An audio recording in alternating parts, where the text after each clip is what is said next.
hidup ini yo kadang senang, yo kadang susah.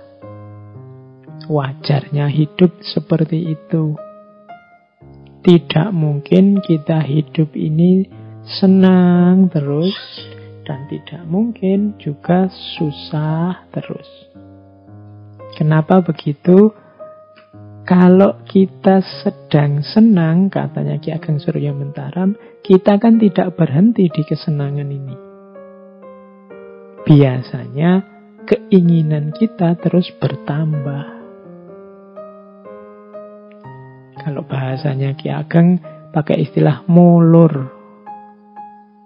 Kemarin cita-citanya A, sekarang A sudah tercapai, kan kita tidak diam di situ, nambah lagi bercita-cita B.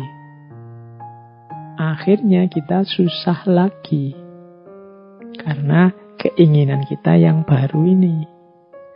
Nanti kalau keinginan B tadi terpenuhi, ya kita senang lagi. Tapi kalau keinginan B tidak terpenuhi, kita kembali susah. Tapi tidak masalah, kalau B tidak terpenuhi, biasanya keinginan yang tadi mulur terus mungkret. Mungkret itu menyusut.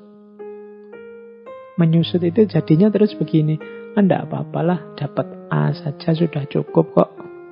Kita syukuri saja yang A tadi. Itu namanya mungkret. Orang hidup itu selalu begini gitu loh. Jadi antara mulur sama mungkret. Keinginan itu selalu silih berganti. Kalau terpenuhi senang, tidak terpenuhi terus susah. Setelah susah, keinginannya berkurang. Setelah berkurang, akhirnya dia senang lagi. Tapi terus menginginkan yang lain lagi. Nambah lagi keinginan, susah lagi. Hidup ini silih berganti seperti itu. Kadang senang, kadang susah. Kadang mulur, kadang mungkret. Kadang mengembang, kadang menyusut. Itulah hakikat hidup. Kalau kita menolak juga tidak bisa. Ya kadang senang, kadang susah. Ada senangnya, ada susahnya. Yang tadinya kita anggap penderitaan karena keinginannya tidak terpenuhi. Tapi begitu tidak terpenuhi kan kita terus mungkret. Menyusut keinginannya. Akhirnya kita senang lagi. Misalnya, kita menuju gimana caranya biar cepat lulus kuliah. Begitu lulus kan senang, keinginannya tercapai. Tapi setelah senang wisuda kan ada keinginan tambahan lagi. Misalnya, ingin dapat pekerjaan. Ini dapat kerjaan kok susah ya. Sudahlah, disyukuri dulu yang lulusnya ini tadi.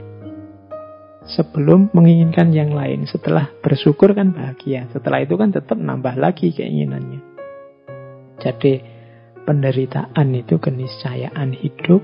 Tapi jangan khawatir, hidup ya ndak menderita terus. Ada senangnya, ada susahnya. Keinginan itu ya tidak terpenuhi semua. Tapi bukan berarti juga terpenuhi semua. Kalau tidak terpenuhi ya susah. Kalau terpenuhi ya senang. Kalau begitu susah, terus keinginannya berkurang. Setelah berkurang, senang lagi. Begitu terpenuhi, senang. Setelah terpenuhi, keinginannya tambah. Akhirnya susah lagi. Itulah hidup. Kita sadari ini, maka kita tidak akan terpengaruh lagi oleh senang dan susah. Karena ternyata apakah senang, apakah susah, itu ya sudah keniscayaannya hidup. Jadi kalau teman-teman sedang mengalami apapun, ingat teorinya Ki Ageng Surya Mentaram ini, jadinya simpel. Ya memang begitu itu hidup. Kadang senang, kadang susah. Kadang keinginan kita terpenuhi, kadang ya tidak terpenuhi. Tidak perlu dibikin wow.